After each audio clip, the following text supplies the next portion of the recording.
Hello students, आज हम नया टॉपिक स्टार्ट करने वाले हैं, liquefaction of gas. Liquefaction of gas का क्या मतलब है कि गैस को हमें लिक्विड में कन्वर्ट करना है, तो वो प्रोसेस हम देखेंगे, समझेंगे कैसे होता है और क्या क्या उसमें फैक्टर इफेक्ट करते हैं। तो एक साइंटिस्ट हुआ करते थे एंड्रयू थॉमस, ठीक है।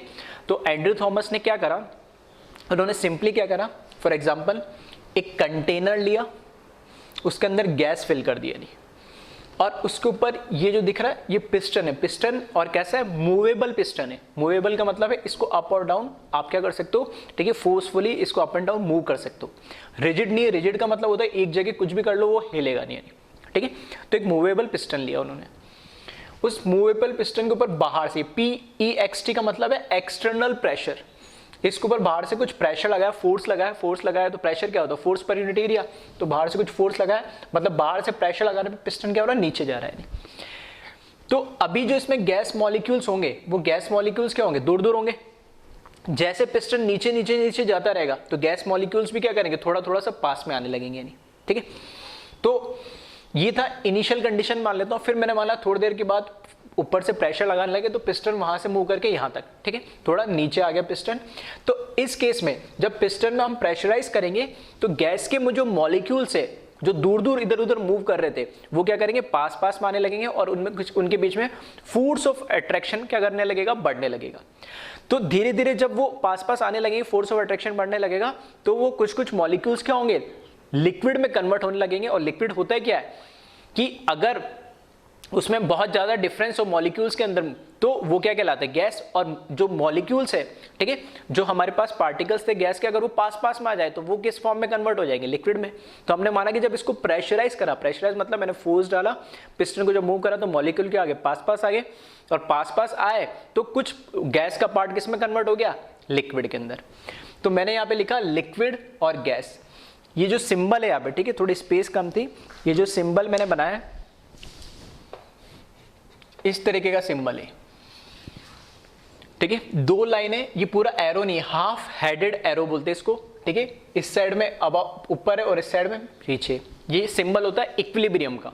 अब इक्विलिब्रियम क्या होता है, ठीक है, नाम आपने कई बार सुना होगा, बहुत तरह के इक्विलिब्रियम होते हैं, केमिकल इक्विलिब्रियम, ठीक है, आयोनिक इक्विलिब्रियम, थर्मल इक्विलिब्रियम, ठीक है। तो ये इक्विलिब्रियम हम थोड़ा डिटेल में पढ़ेंगे, कहां पर, हमारे पास 11th में एक अलग से टॉपिक है इक्विलिब्रियम, ठीक है, केमिकल और आयनिक इक्विलिब्रियम पढ़ेंगे। इक्विलिब्रियम का मतलब सिंपल अगर मैं आपको एक्सप्लेन करूं तो इक्विलिब्रियम वो कंडीशन होती है जब एक रिएक्टेंट प्रोडक्ट में, सिंपल सी बात अगर मैं बात करूं रिएक्शन के बेसिस में बात करूं, तो जो रिएक्टेंट है और वो जो प्रोडक्ट है दोनों एक दूसरे के अंदर कन्वर्ट हो रहे। ये एरो ये बता रहा, अगर यहाँ पे मेरे पास A लिखा हुआ है और यहाँ पर मेरे पास B लिखा हुआ है, तो A से B भी बन रहा है, at the same time B से A भी बन रहा है। तब ये एरो, अगर ये सिर्फ एरो ऐसे होता तो मैं बोलता सिर्फ A से क्या कन्वर्ट हो सकता है, B कन्वर्ट हो सकता है, B से A कन्वर्ट नहीं हो सकता। लेकिन यहाँ पे इसका मतलब है कि A से B भी कन्वर्ट हो रहा है और B से A भी कन्वर्ट हो रहा है। तो इक्विलिब्रियम वो सिचुएशन, वो कंडीशन होती है जहां पर रिएक्टेंट का प्रोडक्ट और प्रोडक्ट का रिएक्टेंट में कन्वर्ट होने की जो रेट है वो क्या हो जाती है, सेम हो जाती है। तो दिखने में ऐसा लगता है कि रिएक्शन क्या रुक सी गई है, लेकिन वो रिएक्शन रुकती नहीं है, चलती रहती है। फॉर एग्जांपल अगर यहाँ 10 मॉलिक्यूल थे इनिशियली, यहाँ 20 0 थे, तो इनिशियली पहले एक मॉलिक्यूल कन्वर्ट हुआ B में, फिर 2 कन्वर्ट हुए, 3 कन्वर्ट हुए, 4 कन्वर्ट हुए, उसके बाद 4 जब कन्वर्ट हुए तो मैंने मान लिया वहां से एक मॉलिक्यूल वापस क्या हो रहा है, A में कन्वर्ट हो रहा है, फिर वहां से वापस 2 कन्वर्ट हुए, इस तरीके। तो फॉर एग्जांपल इक्विलिब्रियम किस कंसंट्रेशन पे आएगा, किस पोजीशन पे आएगा, किस टाइम पे आएगा, वो अलग चीज है। लेकिन ये मान लिया मैंने कि जब B के 4 मॉलिक्यूल हुए और A के 6 मॉलिक्यूल जब बचे, 10 से 6 बचे, यहाँ 4 बचे। अब जब A का B में कन्वर्ट हो रहा है, B का A में कन्वर्ट हो रहा है, तो दोनों के कन्वर्ट होने की स्पीड क्या है, सेम।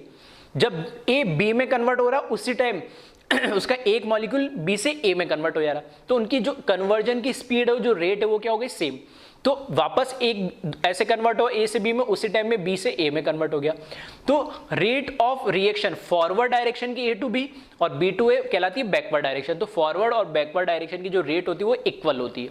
तो वहां पर अल्टीमेटली जब मैं उसको ऑब्जर्व करूंगा रिएक्शन को तो मुझे दिखेगा कि अभी भी ए के 6 मॉलिक्यूल है, बी के अभी भी 4 है। तो क्या रिएक्शन रुक गई? नहीं, वो रिएक्शन अभी भी चल रही है, लेकिन दोनों की रेट इक्वल है। ठीक है, तो उसको हम क्या बोलते हैं? इक्विलिब्रियम पोजीशन कहलाते हैं। तो इक्विलिब्रियम में दो अलग अलग स्टेज होती है। इसी तरीके से मैं कह रहा हूं कि गैस तो पहले से था ही, जब मैंने उसको प्रेशराइज करा तो मॉलिक्यूल जैसे जैसे पास में आने लगे तो कुछ उसमें लिक्विड भी फॉर्म में कन्वर्ट होने लगे।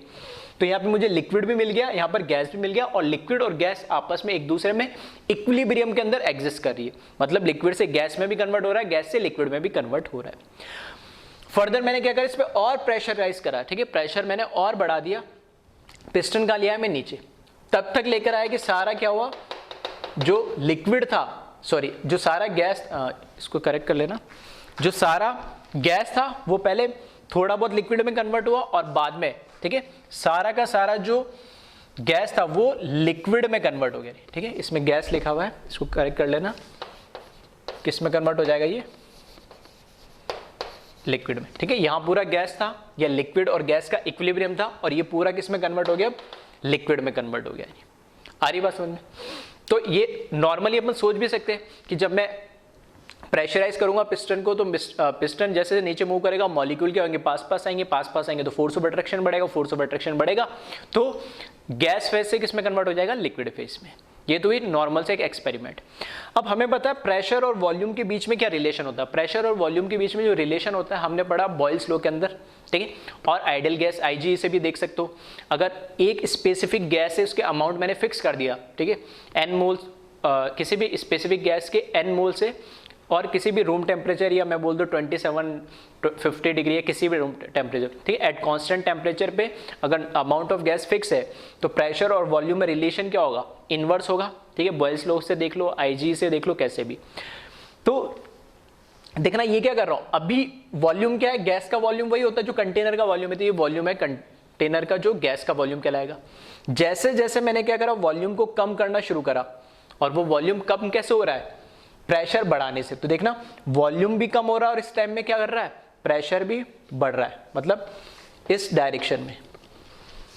मतलब बॉटम टू टॉप जाएंगे तो प्रेशर बढ़ेगा, और राइट टू लेफ्ट जाएंगे तो वॉल्यूम कम होगा।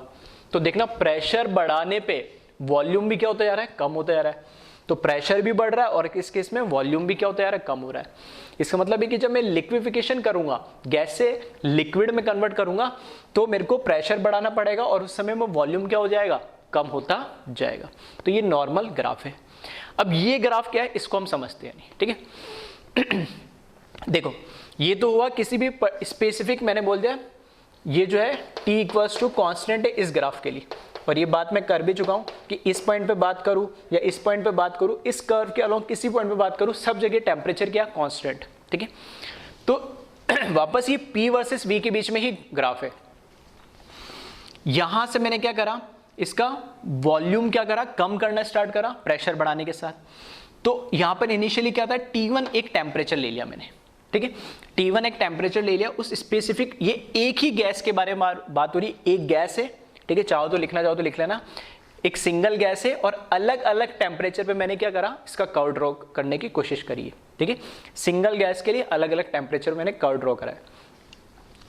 तो जैसे जैसे मैंने क्या करा, प्रेशर बढ़ाया तो वॉल्यूम क्या होगा? कम होगा। ठीक है, तो यहां से गैस फेज से धीरे धीरे यहां, ठीक है, ये जो मैंने ऐसे बना रखा है, ठीक है, ये जो पहाड़ जैसा इधर मैंने डॉटेड फॉर्म में बना रखा है, यहां से ये कि लिक्विड में कन्वर्ट होना शुरू हुआ, और लिक्विड और गैस का क्या है यहां पर, इस फॉर्म में लिक्विड और गैस दोनों एक दूसरे के अंदर क्या है? इक्विलिब्रियम में। तो ये लिक्विड और गैस इक्विलिब्रियम में लिख दिया। फिर फर्दर जब सारा लिक्विड और गैस में से सारा गैस लिक्विड में कन्वर्ट हो जाएगा तो फिर इस तरीके से ये कर्व बढ़ता जाता है। ठीक, ये कर्व मैंने, हम जनरली इस तरीके से इन्वर्स बना देते, एक्चुअल में जो कर्व होता है ये थोड़ा सा ऐसे बनता है, दिखने में हमें क्या ऐसे लगता है इन्वर्स वाला है। नहीं आ रही बात समझ में? अब क्या हुआ, मैंने क्या करा? टेम्परेचर बढ़ा दिया। ठीक है, T1 से मैंने क्या करा? टेम्परेचर T2 बढ़ा दिया। ठीक है, यहां पर क्या है, अगर मैं बोलूं T1 जो टेम्परेचर है उससे ज्यादा है T2, उससे ज्यादा है T3 और उससे ज्यादा है T4। सही है? ऐसा क्यों? जब मैं टेम्परेचर बढ़ाऊंगा, फॉर एग्जांपल अगर ये 25 डिग्री पे हो रहा है, रूम टेम्परेचर पे सारा प्रोसेस में कर रहा हूं, तो क्योंकि मुझे पता है जब टेम्परेचर में बढ़ाऊंगा तो जो गैस के मॉलिक्यूल्स उनकी काइनेटिक एनर्जी भी क्या हो जाएगी, बढ़ जाएगी। काइनेटिक एनर्जी बढ़ जाएगी तो मैं जब प्रेशर अप्लाई करूंगा तो वो क्या करेगा, पास आने के लिए थोड़ा सा उनके लिए क्या होगा, मुश्किल होगा, क्योंकि उनकी काइनेटिक एनर्जी क्या बहुत ज्यादा इधर उधर रैंडमली मूव करेंगे। फोर्स ऑफ अट्रैक्शन जो उसमें weak van der Waals force of attraction लगते हैं मॉलिक्यूल्स के बीच में, वो इतने डोमिनेटिंग नहीं हो पाते। तो यहां क्या करा मैंने, जैसे मैंने टेम्परेचर बढ़ाया तो मुझे क्या करना पड़ा, अब पहले यहां देखो, यहां से टॉप टू बॉटम जा रहे तो प्रेशर बढ़ रहा है, तो पहले मुझे इतना प्रेशर, या मैं ऐसे बोल सकता हूं इतना इनिशियल प्रेशर यहां से स्टार्ट करना पड़ रहा था। अब जो इनिशियल प्रेशर वो देखना यहां से स्टार्ट हो गया, मतलब प्रेशर मुझे क्या करना पड़ा, बढ़ाना पड़ा यानी, ठीक है। तो टेम्परेचर बढ़ाऊंगा तो प्रेशर बढ़ाना पड़ रहा है। क्यों बढ़ाना पड़ रहा है, क्योंकि टेम्परेचर बढ़ाने से अब उसी गैस का उसी कंटेनर के अंदर सेम नंबर ऑफ मॉलिक्यूल की क्या हो जाएगी, काइनेटिक एनर्जी बढ़ जाएगी। अगर 100 मॉलिक्यूल थे तो पहले 25 डिग्री पे उनकी जो काइनेटिक एनर्जी थी, अगर मैंने उसको 30 डिग्री कर दिया तो काइनेटिक एनर्जी और बढ़ जाएगी सेम नंबर ऑफ मॉलिक्यूल या मोल्स ऑफ गैस के लिए, फिक्स्ड अमाउंट वॉल्यूम के लिए। तो अब काइनेटिक एनर्जी उनकी बढ़ गई तो मुझे उसको पास में लाने के लिए, उनको कंट्रोल करने के लिए भी प्रेशर भी उस पर क्या लगाना पड़ेगा, ज्यादा लगाना पड़ेगा, ठीक है। तो ये T2 टेम्परेचर क्या है, T1 से ज्यादा है इसलिए, और वापस से कर्व इसी तरीके से बनता है, ये गैस से यहाँ पे गैस और लिक्विड का इक्विलिब्रियम आएगा और यहाँ पे ये लिक्विड में कन्वर्ट हो जाएगा। फिर इसी तरीके से मैं धीरे धीरे क्या करता गया, टेम्परेचर को बढ़ाता गया बढ़ाता गया बढ़ाता गया, और मैं गैस से क्या लिक्विड में कन्वर्ट करता गया।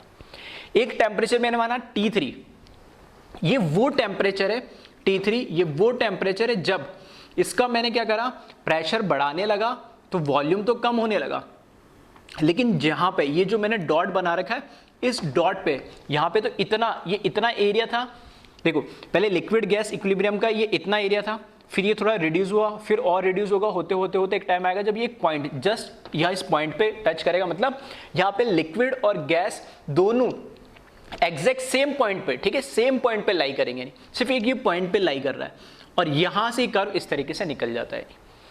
ये क्या है, इसको अभी बात करेंगे। फिर फर्दर मैंने क्या करा, टेम्परेचर T3 से और टेम्परेचर बढ़ा दिया, थोड़ा T4 कर दिया मैंने, ठीक है।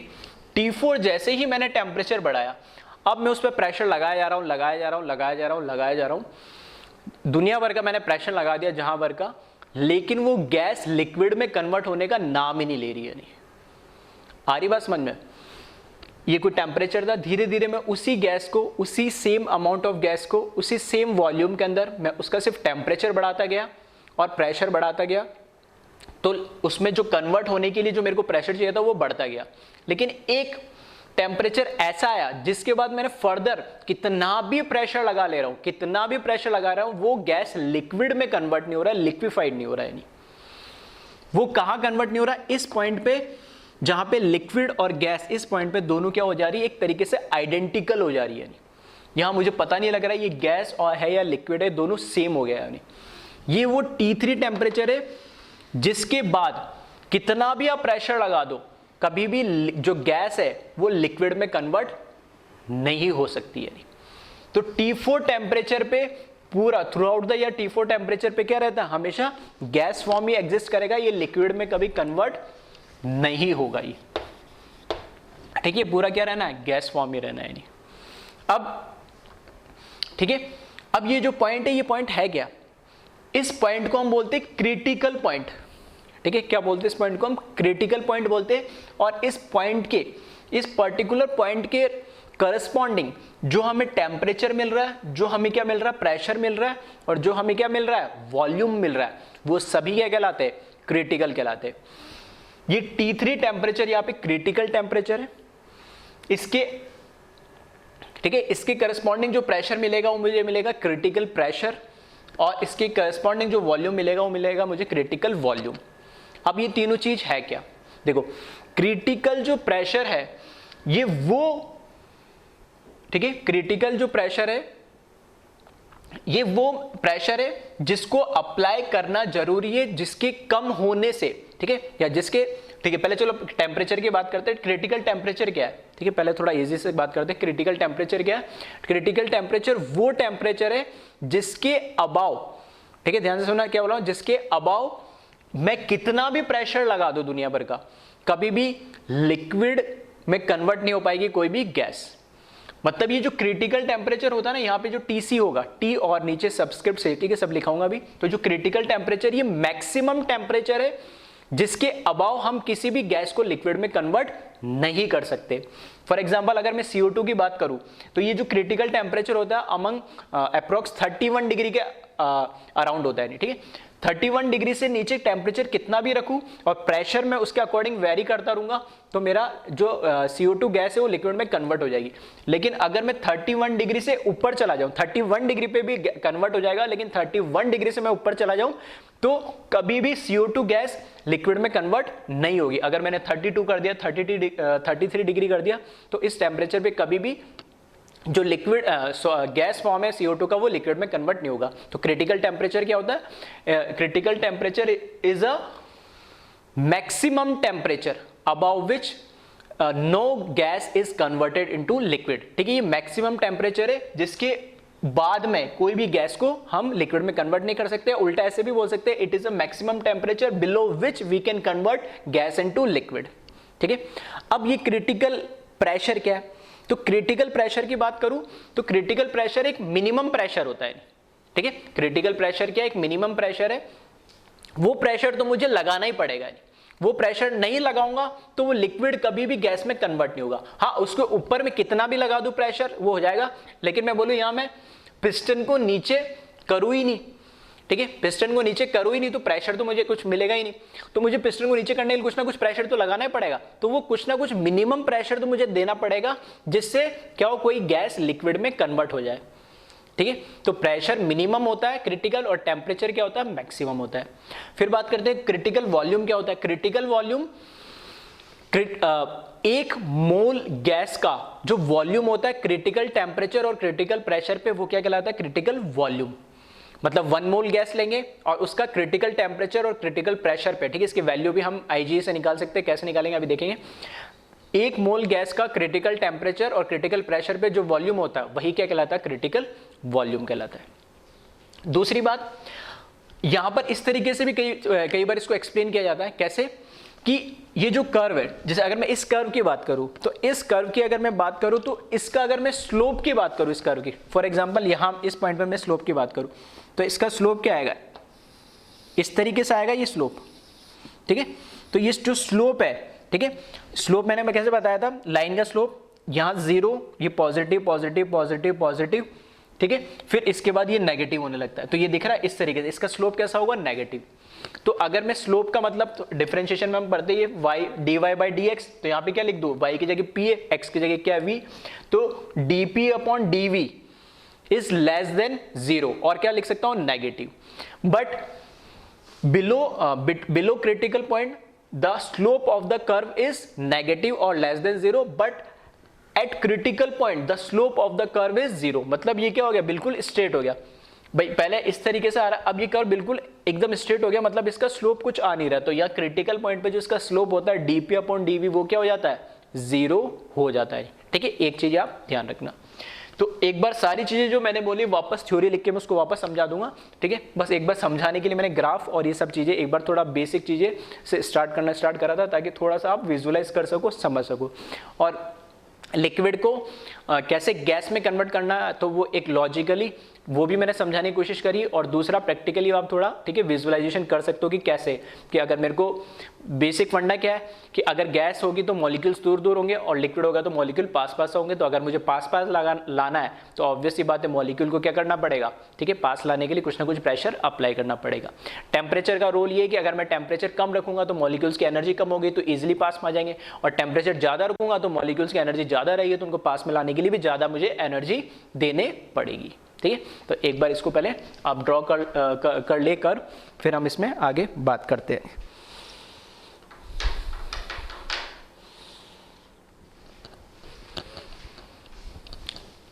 ठीक है, इसी को एक्सप्लेन करा है मैंने। ठीक है, फर्स्ट पॉइंट ये लिखा है, at constant temperature a particular gas can liquefy by increasing pressure. ठीक है, किसी भी एक पर्टिकुलर टेम्परेचर पे हम क्या कर सकते हैं, किसी गैस को लिक्विफाई कर सकते हैं। जैसे जैसे उसका प्रेशर बढ़ाएंगे वो, ठीक है, गैस से लिक्विड फॉर्म में कन्वर्ट होने लगेगी। ठीक है, नेक्स्ट लिखा है, as the temperature increases the tendency of liquefaction of gas reduces due to increase in kinetic energy of gas molecule. ठीक है, तो जैसे जैसे हम टेम्परेचर बढ़ाएंगे, ठीक है, उस गैस का लिक्विड में कन्वर्ट होने की टेंडेंसी धीरे धीरे क्या होती जाएगी, कम होती जाएगी। ठीक है, यहाँ पे थोड़ा इजीली हो जाएगा, यहाँ थोड़ा कम हो रहा है, यहाँ ऊपर और कम होगा, यहाँ कम होगा और यहाँ तो खत्म ही हो जाएगा। ठीक है, तो उसकी टेंडेंसी टेम्परेचर बढ़ने से धीरे धीरे लिक्विफाई होने की कम हो जाती है।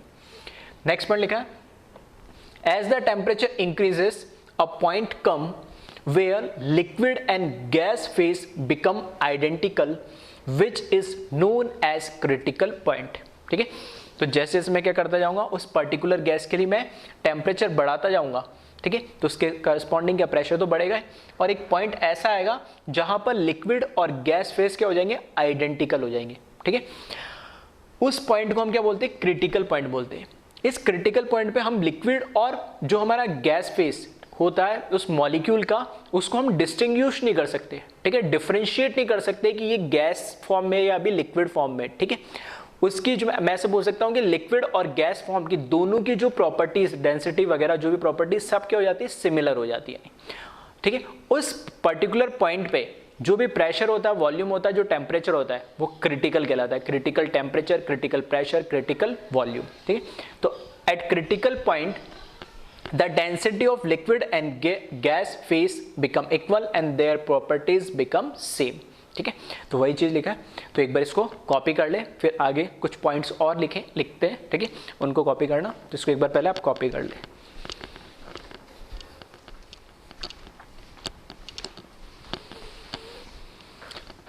फिर हम बात करते हैं स्लोप की। तो यहां लिखा before critical point slope that is dy by slope क्या होता है, dy बाई dx। तो यहाँ y की जगह क्या है p और x की जगह क्या है v। तो dp upon dv is less than 0। ये हम कैसे लिखते हैं, नेगेटिव। ठीक है, तो 0 से कम क्या होगा, नेगेटिव होगा, तो कैसे भी लिख सकते हो। तो इस पॉइंट के नीचे हमें पता कर्व यू जा रहा है, तो स्लोप कैसा होगा इसका, नेगेटिव होगा।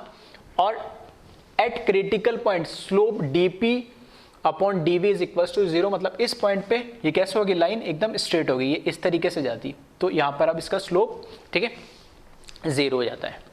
अब आया इंपॉर्टेंट ये डेफिनेशंस और फॉर्मूला, बिल्कुल ध्यान रखना। पहला है क्रिटिकल टेम्परेचर, जिसको TC से रिप्रेजेंट करते हैं।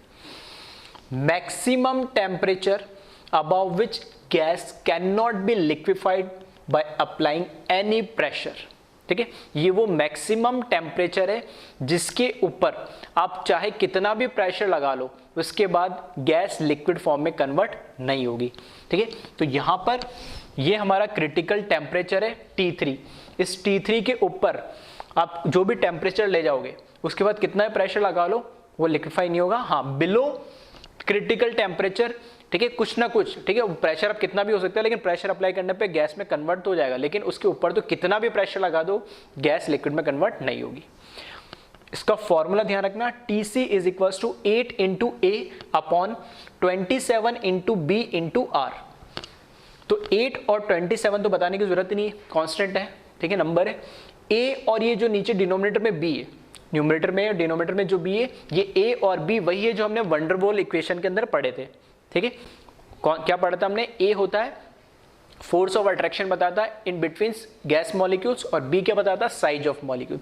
तो ये A और B वही रिप्रेजेंट कर रहे हैं। R आपको पता है ये गैस कांस्टेंट है। ठीक है, तो फॉर्मूला याद रखना है, इंपॉर्टेंट है। फिर आ जाओ क्रिटिकल प्रेशर, इसको PC से रिप्रेजेंट करा है हमने। ठीक है, नॉर्मल प्रेशर, टेम्परेचर को नॉर्मल T से करते हैं, नीचे C लगा दिया मतलब क्रिटिकल। ये प्रेशर को नॉर्मल P से रिप्रेजेंट करते हैं, नीचे C लगा दिया मतलब क्रिटिकल प्रेशर। तो क्रिटिकल प्रेशर क्या, minimum pressure required to liquefy gas. ये वो कम से कम इतना प्रेशर तो चाहिए जो मैं गैस को क्या करूं, लिक्विड में थोड़ा सा हल्का सा प्रेशर लगा दो, पिस्टन ही मूव ना करे, मूव करे तो कोई फर्क नहीं पड़ा, 2-4 मॉलिक्यूल हिल गए, तो वो उससे गैस लिक्विड में कन्वर्ट नहीं हुई। ठीक है, मिनिमम प्रेशर से अगर ग्राफ से मैं समझाऊं तो टेम्परेचर तो चलो इससे कम रहना चाहिए T3 से। ठीक है, T3 है उससे कम रहना चाहिए, लेकिन प्रेशर भी तो कुछ ना कुछ अप्लाई करना पड़ेगा। तो प्रेशर कुछ अप्लाई करोगे तभी तो गैस लिक्विड में कन्वर्ट होगी। तो वो जो कम से कम इतना तो प्रेशर चाहिए किसी भी पर्टिकुलर टेम्परेचर पे, तो वो जो मिनिमम प्रेशर है उसे हम क्या बोलते हैं, क्रिटिकल प्रेशर। उससे कम प्रेशर लगा दोगे तो फिर वो ऑब्वियस सी बात है गैस लिक्विड में कन्वर्ट नहीं होगी। फॉर्मूला इसका PC is equal to A upon 27 into B square. ठीक है, A और B वापस से यहाँ पर, ठीक है, वंडरवॉल कॉन्स्टेंट्स है यहाँ पे। फिर आ जाओ क्रिटिकल वॉल्यूम, जिसको VC से रिप्रेजेंट करा है। Volume occupied by 1 mole of gas at critical temperature and critical pressure is known as critical volume. ठीक है, और critical volume VC equals to क्या होता है 3B। तो TC, PC और VC, ठीक है, तीन जो फॉर्मूले क्रिटिकल पॉइंट वाले उनको आप बिल्कुल याद रखना फॉर्मूले। ठीक है, डेरिवेशन वगैरह कोई लेना देना नहीं हमारा। ठीक है, फॉर्मूले और डेफिनेशन आप ध्यान रखिए, इस पे न्यूमेरिकल भी पूछे जाते हैं। ठीक है, तो अब हम देख लेते हैं इस पे क्वेश्चंस कैसे कैसे बनते हैं। तो एक बार इसको आप कॉपी कर ले, फिर हम इस पे कुछ क्वेश्चंस प्रैक्टिस करते हैं। फर्स्ट क्वेश्चन देखें, इसमें क्वेश्चन लिखा predict in which of the following condition liquefaction of gas will takes place for a gas having critical pressure. ठीक है, पीसी लिख दिया direct, critical pressure is equals to 1.5 atm and critical temperature 320 kelvin. ठीक है, तो 6 conditions दे दी हमने pressure और temperature की, और उन 6 कंडीशंस में हमें बताना है कि जो भी कोई गैस दे रखी है उसका क्रिटिकल प्रेशर और क्रिटिकल टेम्परेचर हमें दे रखा है, तो किस कंडीशन में, इन 6 कंडीशन में से किस कंडीशन में उसको गैस से लिक्विड में कन्वर्ट कर सकते हैं या उसका लिक्विफिकेशन हम कर सकते हैं। ठीक है, तो चाहो वीडियो को पॉज करो और एक बार आप खुद आंसर मार्क कर लो, फिर एक बार क्रॉस वेरीफाई कर लेना। तो हमें पता है कि अगर हमें कोई भी गैस को लिक्विड में कन्वर्ट करना है तो जो क्रिटिकल टेम्परेचर और जो क्रिटिकल प्रेशर है उनकी डेफिनेशन मुझे पता होनी चाहिए। क्रिटिकल टेम्परेचर तो मैक्सिमम टेम्परेचर है, उससे कम ही होना चाहिए। क्रिटिकल प्रेशर मिनिमम प्रेशर है, उससे ज्यादा ही होना चाहिए, मतलब या तो उसके बराबर या उससे ज्यादा। तो बस यही हमें चेक करना है। तो प्रेशर देखें यहाँ पे 2 atm, प्रेशर क्या होना चाहिए मिनिमम, तो यहाँ कितना 1.5 मिनिमम होना चाहिए। ठीक है, चलो एक साथ एक बार हम प्रेशर देख लेते हैं। तो प्रेशर यहाँ पे मिनिमम 1.5 होना चाहिए, 2 है उससे ज्यादा है तो कोई दिक्कत नहीं, चल जाएगा। ये यहाँ पे भी 2 atm है, ये भी चल जाएगा, ये भी चल जाएगा। 1.5 ठीक है, क्रिटिकल प्रेशर के बराबर होगा, तो जो लास्ट में पीक पर जहाँ पे स्लोप 0 हो गया वो भी क्या था, क्रिटिकल पॉइंट था ना, तो वो भी प्रेशर चल जाएगा, क्रिटिकल प्रेशर भी, तो 1.5 भी चल जाएगा। क्रिटिकल प्रेशर 1.5 से कम हुआ तो इस कंडीशन में नहीं कर सकते उसको लिक्विफाई, ना ही इस कंडीशन में कर सकते। टेम्परेचर क्या होना चाहिए मैक्सिमम, और वो कितना दे दिया इसने 320 केल्विन, तो 320 केल्विन तक, ठीक है, यानी क्रिटिकल टेम्परेचर वो टेम्परेचर जिसके अबाउ नहीं कर सकते, मतलब उस टेम्परेचर तक भी कर सकते, मतलब 320 भी चलेगा लेकिन उससे ऊपर नहीं होना चाहिए 320 से कुछ भी। तो देख ले 320 से कम है तो ये चल जाएगा, 350 ज्यादा हो गया ये नहीं चलेगा, 320 उसके बराबर है तो ये भी चल जाएगा। ठीक है, बराबर या नीचे भी चल जाएगा, ये 320 ये भी चल जाएगा, 310 भी चल जाएगा, 300 भी चल जाएगा। तो ये तो हमने इंडिविजुअल देख लिया प्रेशर और टेम्परेचर को। अब दोनों क्रिटिकल और क्रिटिकल प्रेशर और क्रिटिकल टेम्परेचर दोनों को फॉलो साइमल्टेनियसली करना जरूरी है, तभी हो पाएगा। तो देखो प्रेशर फॉलो कर रहा है, टेम्परेचर फॉलो कर रहा है, दैट मीन फर्स्ट कंडीशन में क्या कर जाएगा, ये लिक्विफाई कर जाएगा। यानी सेकंड में क्रिटिकल प्रेशर से तो अबाव है लेकिन क्रिटिकल टेम्परेचर के बिलो नहीं है या उससे कम नहीं है, तो इस कंडीशन में ये लिक्विफाई नहीं होगा। यानी ठीक है, फिर या यही कर देता हूं, ये हो जाएगा, इस कंडीशन में नहीं होगा। यहां पर क्रिटिकल प्रेशर से ज्यादा है, मतलब प्रेशर तो ठीक है और टेम्परेचर क्रिटिकल टेम्परेचर के बराबर है, मतलब इस कंडीशन में भी ये लिक्विफाई हो जाएगा। क्रिटिकल प्रेशर के बराबर प्रेशर है, चल जाएगा, क्रिटिकल टेम्परेचर के बराबर है, तो दोनों प्रेशर और टेम्परेचर क्रिटिकल के बराबर है, इस पॉइंट पे भी लिक्विफाई हो जाएगा। क्रिटिकल प्रेशर से कम हो गया तो पॉसिबल ही नहीं है, भले टेम्परेचर आप कम रख लो। ठीक है, दोनों कंडीशन साइमल्टेनियसली फुलफिल होनी चाहिए। यहां पर फिर क्रिटिकल प्रेशर से ज्यादा, अच्छा ये हमने गलत कर दिया ना, तो 1.5 से तो ज्यादा होना चाहिए, तो ये ज्यादा है 1.8। ठीक है, यहाँ क्रिटिकल प्रेशर 1.5 है तो क्रिटिकल प्रेशर क्या होना चाहिए उससे या उससे ज्यादा, तो यहाँ पर 1.8 उससे ज्यादा है, टेम्परेचर भी ज्यादा है, मतलब ये भी हो जाएगा। ठीक है, तो फर्स्ट, थर्ड, फोर्थ और सिक्स्थ, ठीक है, 6 में से 4 कंडीशंस में ये क्या हो जाएगा, लिक्विफाई हो जाएगा गिवन जो भी गैस दे रहेगी। ठीक है, तो मैंने एक साथ 5-6 बना दिए, ऐसे इंडिविजुअल 4 ऑप्शन मिल जाएंगे ऐसे, उनमें से कॉम्बिनेशन आपको देखना पड़ेगा जो भी उसका क्रिटिकल प्रेशर या ठीक है टेम्परेचर आपको दे रखा है। नहीं तो एक बार इसको कॉपी कर ले, फिर देखते हो और कुछ क्वेश्चन इसमें।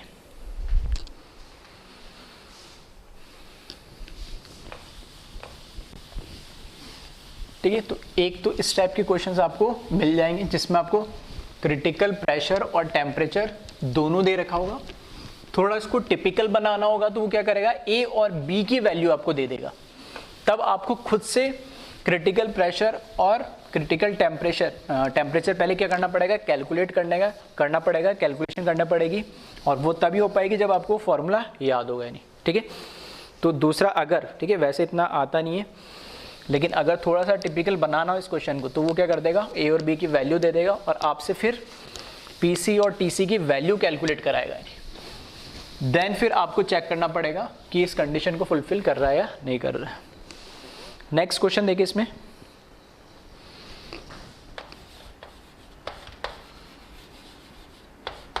Calculate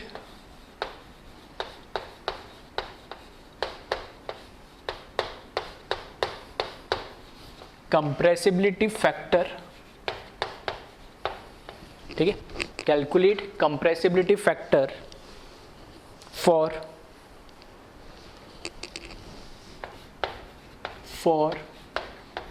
1 mole of gas under critical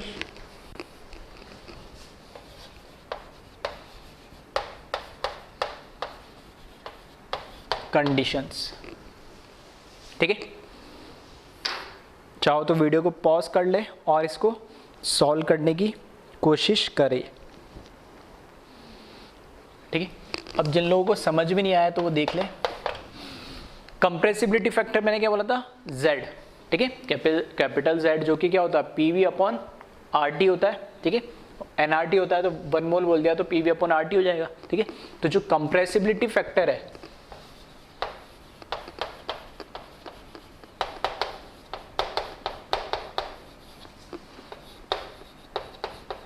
compressibility factor that is Z, वो क्या होता है, PV अपॉन RT। ये कैलकुलेट करना है, लेकिन कहाँ बता दिया इसने, 1 मोल ऑफ गैस के लिए under critical condition. Critical condition मतलब क्रिटिकल पॉइंट पे हमें कैलकुलेट करना है। दैट मीन्स अगर क्रिटिकल कंडीशन पे अगर इसको मेरे को चेक करना है तो Z की जगह मेरे को P और V और R और T में ये PC रखना पड़ेगा, ये VC रखना पड़ेगा, ये TC रखना पड़ेगा, और इसको फिर मेरे को क्या करना है, कैलकुलेट करना है। दैट मीन PC की वैल्यू मुझे पता होनी चाहिए कि क्रिटिकल प्रेशर कितना है, ठीक है, वो कितना होता है, A upon 27 into B²। Then मुझे VC पता होना चाहिए जो कि कितना होता है, 3 इंटू B, एंड TC पता होना चाहिए, ठीक है, जो कितना होता है 8A अपॉन 27, ठीक है, पहले R लिख दिया, बाद में मैंने B² लिख दिया, ठीक है। तो 8A 27 अपॉन RB, ठीक है, स्क्वायर कर दिया, सिर्फ B होता है, ठीक है। यहाँ पे स्क्वायर आता है नहीं, ठीक है, क्रिटिकल प्रेशर में B² आएगा और वहाँ पे सिर्फ B आएगा। तो बस यहाँ पे मुझे कैलकुलेट करना है Z, तो मुझे PC, VC, R, TC, R तो कांस्टेंट है तो इसमें कोई C लगाने की जरूरत नहीं है। तो यहाँ बस मुझे क्या करना, PC की वैल्यू रखूँगा मैं, तो ये हो जाएगी A अपॉन 27 B², VC की value 3 into B upon R into TC की वैल्यू 8A अपॉन 27 RB, ठीक है। जैसे R से R ये कैंसिल हो जाएगा यहाँ पे, ठीक है, फिर B और इधर B² है, ठीक है, फिर A से कैंसिल हो जाएगा और इस B से, ठीक है, ये B ऊपर चला जाएगा तो ये B² बन जाएगा और ये B² बन जाएगा, तो ये भी क्या हो जाएगा, कैंसिल हो जाएगा, ठीक है। 27 से 27 भी कैंसिल हो जाएगा, सिर्फ क्या बचेगा, इधर 3 बचेगा, इधर 8। नहीं समझ में आ रहा हो, ठीक है, तो सिंप्लीफाइड करके लिख लेना। जैसे यहाँ पे मैंने लिख दिया A upon 27 B² into 3B, ठीक है, फिर ये क्या हो जाएगा, इसका रेसिप्रोकल कर दूँ, 27 R into B upon 8A, और ये R को लास्ट में लिख दे रहा हूँ मैं, ठीक है, इसको मैंने लास्ट में लिख दिया। इसको आप फिर क्या कर ले, बस कैलकुलेट कर ले। यानी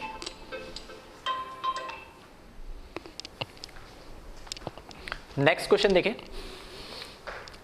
इसमें क्या कह रहा है, एक टेबुलर फॉर्म दे दिया मैंने, यहाँ लिखा है गैस ए बी सी, तीन कोई भी गैस ले ली, या हो सकता है गैस का नाम भी लिख दे, वो CO2 लिख दे, O2 लिख दे, ठीक है, एग्जैक्ट उसके डेटा लिख दे, या मैंने रैंडमली कोई भी तीन गैस लिख दी ए बी सी, उसमें ए, ठीक है, जो हमारा वंडरवॉल कांस्टेंट है ए और बी, उनकी वैल्यू मैंने दे दी है, ठीक है। अब इसमें पहला क्वेश्चन पूछा है which gas has highest critical temperature, तो इनमें से जो तीनों गैस है ए बी सी, इसमें से किस गैस के लिए क्रिटिकल टेम्परेचर सबसे ज्यादा होगा, ठीक है, वो हमें बताना है। तो क्या करना है, क्रिटिकल टेम्परेचर का फॉर्मूला लगाओ तीनों गैस के लिए और कैलकुलेट कर लो, ठीक है। तो एक तो वही मेथड जो मैं हमेशा बताता हूं कि क्वेश्चन सही होना चाहिए, बिल्कुल सही बात है, क्वेश्चन सही होना चाहिए, तो कुछ नहीं समझ में आता तो बेसिक से स्टार्ट करो। लेकिन अब क्योंकि हम एक कंपटीशन की तैयारी कर रहे हैं, ठीक है, लाखों बच्चों से हमारा कंपटीशन है ऑल ओवर इंडिया में, ठीक है, जेई की बात करूँ या नीट की बात करूँ, तो थोड़ा सा स्मार्टली हमें सोचना है। नहीं जो सारे दुनिया कर रही है वही हम करेंगे तो हमारे में और उनमें कोई फर्क नहीं रह जाएगा और हम उनके बराबर तक ही चलेंगे, या हो सकता है कई बार उनसे थोड़ी सी हमारी गलती हो तो उनसे पीछे भी रह जाएंगे। तो उनसे आगे कैसे निकले, तो वही हमारी क्या स्मार्टनेस थोड़ी यूज होगी। तो कैसे होगी, तो देखो सबको पता है, हर बच्चा कर लेगा अगर उसको फॉर्मूला याद है, तो कोई बड़ी बात नहीं है इसमें। तो बड़ी बात क्या है कि अगर मुझे पता है कि क्रिटिकल टेम्परेचर इसने पूछा है, तो क्रिटिकल टेम्परेचर का जो फॉर्मूला होता है, ठीक है, वो क्या होता है 8A upon 27R into B, ये क्रिटिकल टेम्परेचर का क्या होता है, फॉर्मूला होता है सबसे, ठीक है। नॉर्मल बच्चा क्या करेगा, ए की वैल्यू पहले गैस ए के लिए कैलकुलेट करेगा क्रिटिकल टेम्परेचर के लिए, तो इसकी ए की वैल्यू यहाँ रखेगा, आर की वैल्यू रखेगा, ठीक है, फिर यहाँ पे बी की वैल्यू रखेगा और इसको कैलकुलेट कर देगा। फिर सेम फॉर्मूले में बी गैस के लिए ए और बी की वैल्यू रखेगा, कैलकुलेट कर देगा, सी गैस के लिए रखेगा और इसको कैलकुलेट कर देगा, तीनों में कंपेयर कर लेगा किसकी वैल्यू कम है किसकी ज़्यादा है, तो हाईएस्ट पूछा तो बता देगा, ठीक है, सबसे बेसिक तरीका। अब हमें पता है इसमें 8, 27 और R ये सब क्या कांस्टेंट है, तो अगर मैं क्या इसको ऐसे लिख सकता हूं, जो क्रिटिकल टेम्परेचर है वो प्रोपोर्शनल है A अपॉन बी को। भाई 8, 27 और R ये तो तीनों गैस के अंदर आ रहा होगा कैलकुलेशन में, तो कैलकुलेशन को डिफरेंस कहां से आ रहा होगा कैलकुलेशन में, A और B से, यानी क्योंकि यही तो अलग है दोनों के लिए A और B। तो तुम्हें ये देखना है, अकेला A नहीं देखना और अकेला B भी नहीं देखना है, A अपॉन बी का रेशियो जिसका सबसे ज्यादा होगा उस TC की वैल्यू भी उसकी क्या हो जाएगी, बढ़ जाएगी। तो बस आपको कैलकुलेशन इतनी करनी है कि गैस A के लिए 400 अपॉन 0.02 कैलकुलेट कर ले, 1200 के लिए अपॉन 0.03 कर ले और 600 के लिए, ठीक है, अपॉन 0.025 को कैलकुलेट कर ले कौन सी वैल्यू ज़्यादा आ रही है, ठीक है। तो अननेसेसरी 8 से मल्टीप्लाई करना, फिर 27 से डिवाइड करना, फिर उसको कैलकुलेट करना, ठीक है, ये सब काम मत करना, ठीक है। तो इसमें ये मैं कर नहीं रहा हूं, ये आप खुद करना, ठीक है। A अपॉन बी का अकेला सिर्फ A देख के बोल दूं कि TC की वैल्यू ज्यादा होगी, अकेला B देख के बोल दूं कि TC की वैल्यू सबसे ज्यादा होगी, A मेरे को 1200 दिख रहा है और B 300 ये दिख रहा है, तो इसको बोल दूं, ये सब ऐसा नहीं, ये टोटल एक वैल्यू, मतलब इन दोनों का रेशियो पे डिपेंड कर रहा है, ठीक है। तो यहाँ पे रेशियो से देखिए आप, रेशियो पे डिपेंड कर रहा है, तो इसको आप कैलकुलेट कर ले, यानी, और जब कैलकुलेट करोगे, ठीक है, कैलकुलेट कर लोगे तो 400 अपॉन 0.02, 1200 अपॉन 0.03, 600 अपॉन 0.025 को कैलकुलेट करना, और जो ये वैल्यू है ये गैस बी के लिए सबसे ज्यादा आएगी, ठीक है। ये कैलकुलेशन आप तुम खुद से कर लेना, बता दिया मैंने, मैं कैलकुलेशन नहीं कर रहा हूं, मैं बस आपको कॉन्सेप्ट और लॉजिक बता रहा हूं, कैलकुलेट इस तरीके से कर लेना। नेक्स्ट क्वेश्चन है which gas has largest molecular volume. Molecular volume का मतलब क्या है कि मुझे वॉल्यूम ऑफ गैस निकालना है, और वॉल्यूम ऑफ गैस मुझे जो निकालना है, ठीक है, क्योंकि मुझे अगर क्रिटिकल प्रेशर क्रिटिकल वॉल्यूम अगर उसका जाएगा तो नॉर्मल वॉल्यूम भी क्या हो जाएगा, ज्यादा ही हो जाएगा, ठीक है। तो समझो किस तरीके से वॉल्यूम मुझे गैस का कब ज्यादा मिलेगा, जब उस मॉलिक्यूल की क्या होगी, गैस के मॉलिक्यूल की क्या होगी, साइज ज्यादा होगी, ठीक है। गैस के मॉलिक्यूल की साइज ज्यादा होगी तो ऑब्वियस सी बात है वॉल्यूम भी उसका क्या हो जाएगा, ज्यादा हो जाएगा, बढ़ जाएगा। तो बस मुझे क्या देखना है कि क्रिटिकल जो वॉल्यूम होता है वो क्या होता है, 3B के बराबर होता है, और B मुझे क्या बताता है, ठीक है, B मुझे क्या बताता है, साइज ऑफ मॉलिक्यूल। इसको भी करने की जरूरत नहीं है, मैं तो अगर मुझे ऐसा बोला है A और B की वैल्यू दे दी तो ये अट्रैक्शन बताता है, ये क्या बताता है, ये क्या बताता है, साइज ऑफ मॉलिक्यूल। तो बस मैं बी को ही तो चेक कर लूँ बस, तो बी को चेक करूंगा तो 0.02, 0.03, 0.025, किसकी वैल्यू ज्यादा है, बी की ज्यादा है। तो ऑब्वियस सी बात है कि मॉलिक्यूलर जो वॉल्यूम होगा वो भी किसका ज्यादा होगा, गैस बी का ही ज्यादा होगा। ठीक है, तो इस तरीके से छोटे मोटे कुछ भी क्वेश्चंस वो आपसे यहाँ पर पूछ सकता है। ठीक है, तो वहां पे इसके आंसर दे सकते हो। ठीक है, क्वेश्चंस आंसर इसके बहुत सिंपल वे में, बस हाँ इस फॉर्म में क्वेश्चन आते तो आपको आंसर कैसे देना वो एक मैंने आपको बताया। फिर अगर नहीं समझ में आया तो वापस से तीनों की बी की वैल्यू रख के देख लेना। ठीक है, अगर वैसा कोई काम करना चाह रहा है तो वो उसकी इच्छा है, बाकी उसमें तो फिर भी एक बार थोड़ा सा कैलकुलेशन करने पड़ रही है, यहाँ पे तो करने की जरूरत भी नहीं, 3 कांस्टेंट है, बी तो देखना है तो बी तीनों में चेक कर ले। तो इसका आंसर भी यहाँ पर गैस बी हो जाएगा। ऑप्शन दे रखे होंगे ए गैस ए, गैस बी, गैस सी और नन ऑफ दिस या ऑल ऑफ दिस, कुछ भी दे रखा हो। ठीक है, तो इस तरीके से आपको चेक और वेरीफाई करना है। ठीक है, तो इसको एक बार आप कॉपी कर लें।